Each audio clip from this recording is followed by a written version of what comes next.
Study IQ की ऑडिटोरियल कार्यक्रम में आपका स्वागत है। मैं हूं शिवानी। इस कार्यक्रम में यूपीएससी और राज्य सिविल सेवा परीक्षा के मेंस एग्जाम को ध्यान में रखते हुए टॉपिक को कवर किया गया है। कार्यक्रम में आज का टॉपिक है भारत या इंडिया। ये टॉपिक सामान्य अध्ययन प्रश्न पत्र 2 के संघीय ढांचे से संबंधित मुद्दे से जुड़ा हुआ है। हम उम्मीद करते हैं कि ये टॉपिक आपके मेंस एग्जाम के लिए बेहद कारगर साबित होगा। तो आइए अब कार्यक्रम की शुरुआत करते हैं। नाम में क्या रखा है, ये बात तो आपने जरूर सुनी होगी, लेकिन नाम ही तो है जिसके जरिए किसी इंसान, जगह या किसी देश को जाना जाता है। अब भारत को ही देख लीजिए। कुछ लोग इसे भारत के नाम से जानते हैं, तो वहीं कुछ लोग इसे इंडिया, तो कुछ लोग इसे हिंदुस्तान कहना पसंद करते हैं। आपको बता दें कि प्राचीन काल से ही भारत को अलग अलग वक्त पर अलग अलग नामों से जाना जाता रहा है। फिर जब देश आजाद हुआ तो उस समय भी देश के नाम को लेकर बहस शुरू हुई, लेकिन कोई एक नाम निकलकर सामने नहीं आया। संविधान सभा में कुछ सदस्यों ने इसके लिए भारत नाम का प्रस्ताव रखा, वहीं कुछ सदस्यों ने इंडिया नाम का प्रस्ताव रखा और फाइनली किसी भी विवाद से बचने के लिए दोनों ही नामों को स्वीकार कर लिया गया था। गौरतलब है कि देश के नाम को बदलने की बहस फिर से शुरू हो गई है। लोगों का कहना है कि अब वक्त आ गया है कि देश का नाम केवल भारत कर दिया जाए। दरअसल राष्ट्रपति श्रीमती द्रौपदी मुर्मू की ओर से G20 मेहमानों को एक आधिकारिक निमंत्रण दिया गया था, जिसमें उन्हें भारत की राष्ट्रपति यानी प्रेसिडेंट ऑफ भारत कहा गया था। और इसी मुद्दे ने अटकलें तेज कर दी हैं कि नरेंद्र मोदी सरकार आधिकारिक तौर पर इंडिया का नाम बदलकर भारत कर सकती है। आखिर ये कितना सही है और ये कैसे संभव होगा? क्या फिलहाल देश का नाम भारत नहीं है, या देश को इंडिया और भारत दोनों ही नामों से नहीं जाना जाता है? तो इस तरह के बहुत सारे सवाल आपके जहन में उठ रहे होंगे और आपके इन्हीं सब सवालों के जवाब आज हम इस ऑडिटोरियल में देने की कोशिश करेंगे। इसके अलावा हम समझेंगे कि आखिर देश का नाम भारत पड़ा कैसे, प्राचीन काल में भारत को और कौन कौन से नामों से जाना जाता था और संविधान में इससे संबंधित क्या प्रावधान है। साथ ही समझेंगे कि देश का नाम भारत करने के लिए कानूनी रास्ते क्या हैं और इससे संबंधित कुछ दूसरे मुद्दों पर भी चर्चा करेंगे। आखिर में टॉपिक से संबंधित मुख्य परीक्षा का एक सवाल भी हम डिस्कस करेंगे, लेकिन सबसे पहले जानने की कोशिश करते हैं कि आखिर देश का नाम भारत पड़ा कैसे। आपको बता दें कि प्राचीन काल से ही भारत भूमि के अलग अलग नाम रहे हैं। मसलन जम्बूद्वीप, भारत खंड, हिमवर्ष, अजनाभ वर्ष, भारतवर्ष, आर्यवर्त, हिंद, हिंदुस्तान और इंडिया। लेकिन इनमें भारत सबसे ज्यादा लोकमान्य और प्रचलित रहा है। और वैसे भी नामकरण को लेकर सबसे ज्यादा धारणाएं और मतभेद भी भारत को लेकर ही है। बहरहाल भारत की विविधतापूर्ण संस्कृति की तरह ही अलग अलग कालखंडों में इसके अलग अलग नाम भी मिलते हैं। लेकिन फिलहाल सवाल यह है कि देश का नाम भारत कैसे पड़ा। इसके बारे में पौराणिक काल से लेकर अब तक बहुत सारी कहानियां प्रचलन में हैं। गौरतलब है कि ऐतरेय ब्राह्मण में राजा दुष्यंत और शकुंतला के पुत्र भरत के नाम पर देश का नाम भारत पड़ने की कथा काफी प्रचलित है। इस ग्रंथ के मुताबिक भरत एक चक्रवर्ती सम्राट थे। उन्होंने चारों दिशाओं की भूमि का अधिग्रहण कर एक विशाल साम्राज्य का निर्माण किया और अश्वमेध यज्ञ किया, जिसके चलते उनके राज्य को भारतवर्ष नाम मिला। इसी तरह मत्स्य पुराण में उल्लेख है कि मनु को प्रजा को जन्म देने और उसका भरण पोषण करने के कारण भरत कहा गया था और जिस खंड पर उनका शासन था उसे भारतवर्ष कहा गया। इसके अलावा नामकरण के सूत्र जैन परंपरा तक में मिलते हैं। कहा जाता है कि भगवान ऋषभ देव के सबसे बड़े पुत्र महायोगी भरत के नाम पर इस देश का नाम भारतवर्ष पड़ा है। दरअसल संस्कृत में वर्ष का एक अर्थ इलाका, बंटवारा और हिस्सा भी होता है। इसी वजह से इस देश को भारत कहा जाने लगा। आपको बता दें कि हमारे देश के बदलते नाम का अपना एक इतिहास रहा है। कहते हैं कि महाराजा भरत ने भारत का संपूर्ण विस्तार किया था और उनके नाम पर ही इस देश का नाम भारत पड़ा। मध्यकाल में जब तुर्क और ईरानी यहाँ आए तो उन्होंने सिंधु घाटी से प्रवेश किया था और वे स का उच्चारण ह करते थे और इस तरह से सिंधु का अपभ्रंश हिंदू हो गया। उन्होंने यहाँ के निवासियों को हिंदू कहा और हिंदुओं के देश को हिंदुस्तान का नाम मिला। उसी तरह सिंधु नदी का दूसरा नाम इंडस भी था। इस नदी के किनारे विकसित सभ्यता इंडस वैली सिविलाइजेशन कहलाई। चूंकि सिंधु नदी का इंडस नाम भारत आए विदेशियों ने रखा और सिंधु सभ्यता के कारण भारत का पुराना नाम सिंधु भी था, जिसे यूनानी में इंडो या इंडस भी कहा जाता था। बहरहाल जब ये शब्द लैटिन भाषा में पहुंचा तो बदलकर इंडिया हो गया। लेकिन जब अंग्रेज भारत आए तो उस समय हमारे देश को हिंदुस्तान कहा जाता था। हालांकि इस शब्द को बोलने में उन्हें परेशानी होती थी, लेकिन जब अंग्रेजों को पता चला कि भारत की सभ्यता सिंधु घाटी है, जिसे इंडस वैली भी कहा जाता है, और इस शब्द को लैटिन भाषा में इंडिया कहा जाता है, तो उन्होंने भारत को इंडिया कहना शुरू कर दिया। बहरहाल अंग्रेजों के शासनकाल में इंडिया का नाम बेहद प्रसिद्ध हुआ और हमारा देश दुनिया में इसी नाम से जाना जाने लगा। जाहिर है, जब देश आजाद हुआ तो भारत की तुलना में इंडिया नाम को दुनिया भर में काफी पहचान मिल चुकी थी। आपको बता दें कि किसी भी देश का नाम उस देश की अस्मिता और ऐतिहासिक धरोहरों के गौरव को अप्रत्यक्ष रूप से संजोता है।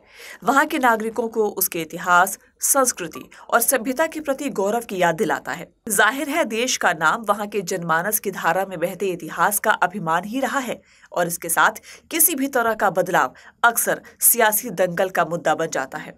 और फिलहाल यही देखा जा रहा है, जब से राष्ट्रपति द्रौपदी मुर्मू की ओर से G20 मेहमानों को एक आधिकारिक निमंत्रण दिया गया है, तभी से इसने विवाद का रूप ले लिया है। कुछ लोग इसका विरोध कर रहे हैं तो वहीं कुछ लोग इसका समर्थन कर रहे हैं। दरअसल इस निमंत्रण में उन्हें भारत की राष्ट्रपति कहा गया है और ये पहली बार है जब देश के राष्ट्रपति को प्रेसिडेंट ऑफ भारत कहा गया, क्योंकि अभी तक राष्ट्रपति को प्रेसिडेंट ऑफ इंडिया ही कहा जाता था।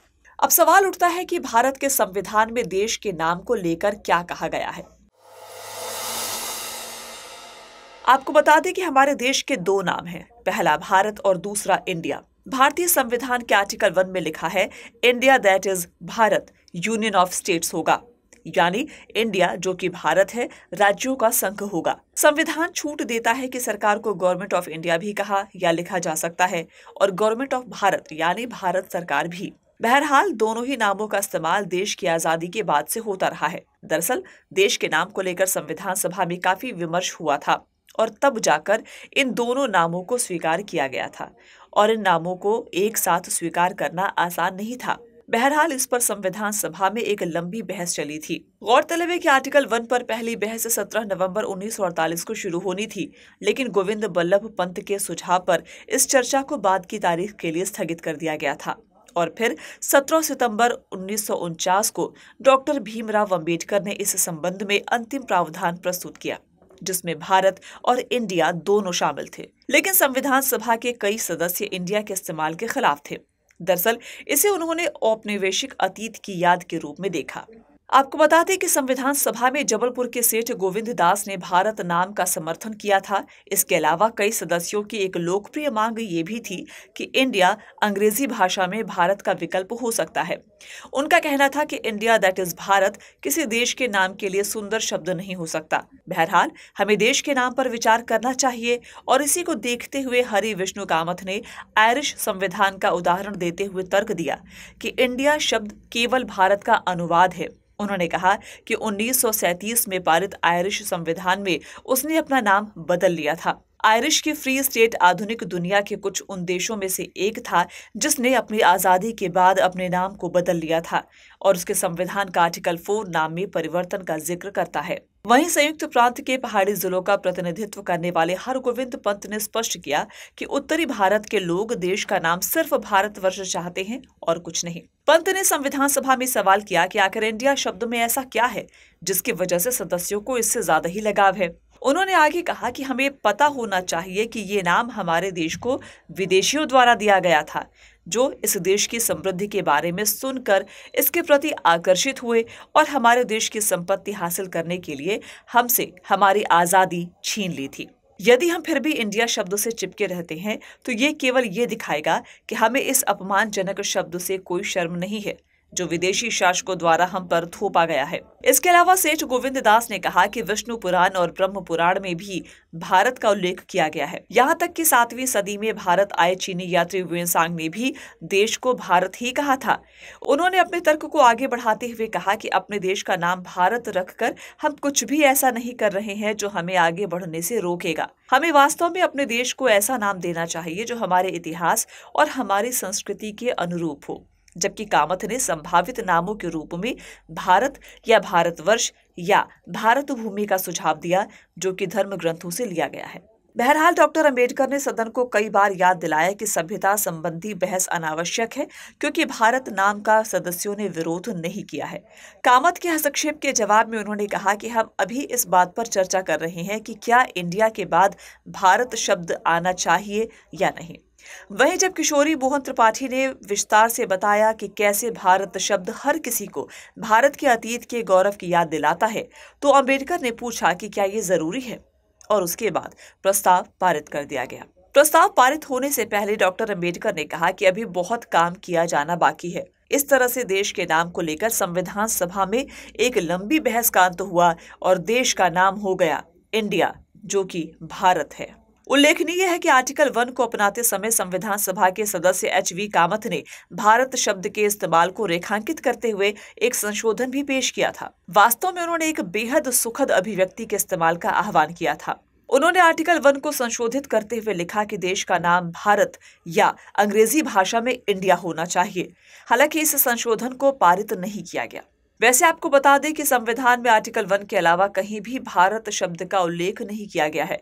दरअसल संविधान मूल रूप से अंग्रेजी में ही तैयार किया गया था, तो प्रस्तावना में भी we the people of India ही लिखा गया था। वो अलग बात है कि इसके हिंदी अनुवाद के रूप में हम भारत के लोग का इस्तेमाल किया जाता है। लेकिन ऐसा नहीं है कि ये पहली बार है जब देश के नाम को बदलने के लिए बहस या विवाद शुरू हुआ है। साल 2015 में गृह मंत्रालय द्वारा हलफनामा दायर किया गया था और नाम बदलने की मांग करने वाली एक जनहित याचिका के जवाब में सुप्रीम कोर्ट को बताया था कि संविधान सभा द्वारा समीक्षा की जरूरत के मुद्दे पर बहस के बाद से परिस्थितियों में कोई बदलाव नहीं हुआ है। इसमें कहा गया है कि जब संविधान का मसौदा तैयार किया गया था, तब संविधान सभा द्वारा देश के नाम से संबंधित मुद्दों पर व्यापक रूप से विचार विमर्श किया गया था और आर्टिकल 1 को सर्वसम्मति से अपनाया गया था। लेकिन संविधान के मूल मसौदे में भारत का जिक्र नहीं था और बहस के दौरान संविधान सभा ने Bharat, Bharat Bhumi, Bharatvarsh, India that is Bharat और भारत दैट इज इंडिया जैसे नामों और फॉर्मुलेशन पर विचार किया था। लेकिन इसके बाद सुप्रीम कोर्ट ने ये याचिका खारिज कर दी थी। हालांकि इससे पहले साल 2004 में भी उत्तर प्रदेश विधानसभा ने एक प्रस्ताव पारित किया था कि संविधान में संशोधन करके इंडिया दैट इज भारत के बजाय भारत दैट इज इंडिया कहा जाना चाहिए। आपको बता दें कि ये प्रस्ताव तत्कालीन मुख्यमंत्री मुलायम सिंह यादव ने पेश किया था और इसे सर्वसम्मति से तब अपनाया गया जब भारतीय जनता पार्टी, जो उस वक्त विपक्ष में थी, प्रस्ताव पारित होने से पहले ही सदन से बाहर चली गई थी। इसके अलावा साल 2020 में भारत के मुख्य न्यायाधीश S.A. बोबडे ने देश का नाम बदलने की मांग करने वाली एक जनहित याचिका को खारिज कर दिया था। न्यायमूर्ति बोबडे ने इस याचिका पर सुनवाई से इनकार करते हुए कहा था कि भारत और इंडिया दोनों नाम संविधान में दिए गए हैं और संविधान में इंडिया को पहले से ही भारत कहा जाता है। तो फिर अब सोचने वाली बात यह है कि आखिर ये कैसे संभव होगा? वे कौन से कानूनी रास्ते हैं जिनके जरिए देश के नाम को बदला जा सकता है? तो चलिए अब इसी के साथ चर्चा कर लेते हैं कि आखिर संविधान में क्या बदलाव करने की जरूरत है। हालांकि इसकी कोई आधिकारिक पुष्टि नहीं हुई है, लेकिन फिर भी कुछ लोगों ने कयास लगाए हैं कि 18 सितंबर से शुरू होने वाले संसद के विशेष 5 दिवसीय सत्र को बुलाने का एक कारण ये भी हो सकता है कि इस विशेष सत्र में देश का नाम बदलकर भारत किया जाए। दरअसल उस दिन संविधान के आर्टिकल 1 को अपनाने की 74वीं वर्षगांठ भी है, लेकिन ये होगा कैसे? इसके लिए संविधान में संशोधन की जरूरत पड़ेगी। आपको बता दें कि एक्सपर्ट्स ने यह भी पॉइंट आउट किया है कि संविधान का आर्टिकल 52 कहता है कि इंडिया का एक राष्ट्रपति होगा जिसमें भारत का कोई उल्लेख नहीं है और ये बदलाव संविधान में संशोधन के द्वारा लाना होगा, और अगर ऐसा नहीं हुआ तो देश का नाम केवल इंडिया ही रहेगा। संवैधानिक विशेषज्ञ PDT आचार्य के मुताबिक आर्टिकल 1 में लिखा गया इंडिया दैट इज भारत केवल वर्णनात्मक है और ऐसा नहीं है कि ये दोनों परस्पर इस्तेमाल योग्य हैं। बहरहाल इनका परस्पर इस्तेमाल करना आत्मघाती होगा। लिहाजा उन्होंने कहा कि एक देश के लिए केवल एक ही नाम होना चाहिए। वहीं भाजपा के लोकसभा सदस्य परवेश वर्मा के मुताबिक विशेष सत्र में वे किसी भी स्थिति में एक निजी विधेयक लाने जा रहे हैं। आपको बता दें कि विशेष सत्र में निजी विधेयक के लिए कोई समय सीमा निर्धारित नहीं होती है। उन्होंने कहा कि इस विधेयक में इंडिया शब्द को हटाने के लिए संविधान की प्रस्तावना में संशोधन करने की मांग की गई है। अब अगर केंद्र सरकार देश का नाम सिर्फ भारत करना चाहती है तो उसे आर्टिकल 1 में संशोधन करने के लिए एक बिल लाना होगा। आपको बता दें कि आर्टिकल 1 में संशोधन करने के लिए केंद्र सरकार को कम से कम 2/3 बहुमत की जरूरत होगी और अगर सरकार 2/3 बहुमत जुटा पाती है तो ये मुमकिन है कि आर्टिकल 1 में संशोधन किया जा सके। गौरतलब है कि संविधान के आर्टिकल 368 के तहत संविधान में संशोधन किया जा सकता है। वैसे इस आर्टिकल के मुताबिक कुछ संशोधन साधारण बहुमत यानी 50% बहुमत के आधार पर हो सकते हैं, तो कुछ संशोधन के लिए 66% बहुमत यानी कम से कम 2/3 सदस्यों के समर्थन की जरूरत पड़ती है, जबकि कुछ संशोधनों के लिए राज्यों की सहमति की भी जरूरत होगी। गौरतलब है कि लोकसभा में फिलहाल 539 सांसद हैं, लिहाजा आर्टिकल 1 में संशोधन के बिल को पास करने के लिए 356 सांसदों का समर्थन होना चाहिए। इसी तरह राज्यसभा में 238 सांसद हैं, तो वहां बिल पास कराने के लिए 157 सदस्यों के समर्थन की जरूरत होगी और इस तरह देश का नाम बदलकर भारत किया जा सकता है। तो चलिए अब इसी के साथ टॉपिक से संबंधित मुख्य परीक्षा का एक सवाल नोट कर लेते हैं।